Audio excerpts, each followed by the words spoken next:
Coming up on News in Depth, football gone down in the city. AFC says prime ministerial position still opens, and out with the old and in with the new. News in Depth begins now. With tonight's edition of News in Depth, I'm Eva Wharton. Thanks for joining us. First up, a man was today gunned down in Allboystown after he was attacked and robbed. Allboystown residents woke up to a barrage of gunshots this morning, and when it ended, young Georgetown Football Club footballer Paul Daniels was found dead. Daniels had just dropped off his fiancée at her home on Calendar Street and Pontrench Dam in Allboystown when two gunmen pounced on him and took away his gold chain. It was after he raised an alarm, the bandits turned back and opened fire on him. He could not evade the barrage of gunshots which pierced the zinc fence he was standing behind. Neighbors said it was just around 6:30 this morning when the shooting occurred. It has seen that this child just bring a girl from work, and all we hear is bam. They said when we come, we reach him, lie down, dead. Who is the man? But I hear the right two bicycle. I don't know who is the man. I don't know if it's black, Chinese, Portuguese, or what type of man. But that is what. More than one shot. It's more than one. It's more than one. When I was into thief, two guys came in and snatched a chain. Each chain worth $100,000, 40 penny weight. And why she was having a thief, she called her brother Orlando. Why he came out? Saying the two guys not going away, why is not going away? He come outside to see who's the guy's face, and why is coming to see the guy's face and one time I can shoot he. Daniels was rushed to the Georgetown Public Hospital, where he was pronounced dead on arrival. His neighbor who came to the aid of the man said he was told by the doctors that the young man was shot multiple times. He said for the 5+ years he knew Daniels, he was very easygoing and courteous. But he was a good person though. He was not a bad guy. He never done story or kind of things. He was a good person. He was very good. Friendly to everybody and things so. They got down to the scene and commenced their investigations. A number of spent shells were also retrieved from the scene. The police took Daniels' CG motorcycle to the police station as they commenced a thorough investigation into the matter. We will return with more news after this break. Hey, looky there. Let me go techie boots. Boots? No, mama, I ain't gonna get lock up teeth in them big stinky 30-second boots. Plus, it gonna be more cheaper online. And then got my favorite color, pink. Let me go along. Online shopping. Cheaper, faster, better. Passback.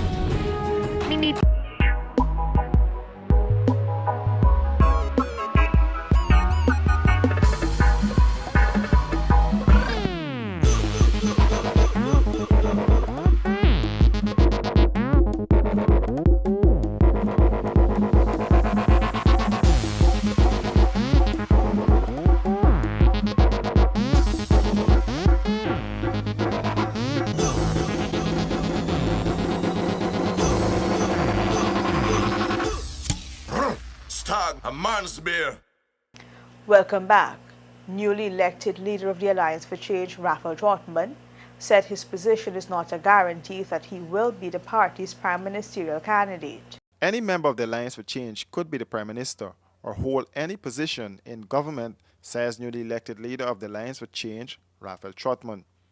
Trotman was responding to a question as to whether his post as leader of the AFC positions him to become the prime ministerial candidate of the party. We had an accord which has to be renewed, and all of us seated at this head table are eligible and can discharge any function. And I don't believe that we should be speaking in terms of who shall be, but I believe that we are all capable of rising to any occasion and any place in government, and I believe. He said what is most important is him working within the coalition and returning that coalition to government. Working cohesively within a coalition and returning that coalition to government. The accord will expire, I believe, in 2019, and therefore it will have to be renewed, and we will position ourselves strategically within that coalition to ensure that we are relevant, that we are respected, appreciated, and of course united to take that coalition forward. The Comminsburg Accord signed between the APNU and AFC will expire in 2019. Trotman said he plans on building on the successes of former leader Kamraj Ramjatan and sharing the leadership with him as was done in the past.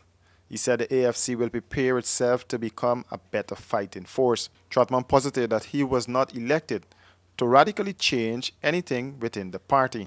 Out with the old and in with the new, as government says it will be paving the way for young people to head state boards and commissions. Today, Minister of State Joseph Harmon confirmed that Chairman of the Central Housing and Planning Authority, Hamilton Green, will not be returning once the CH&PA board is reinstated later this year.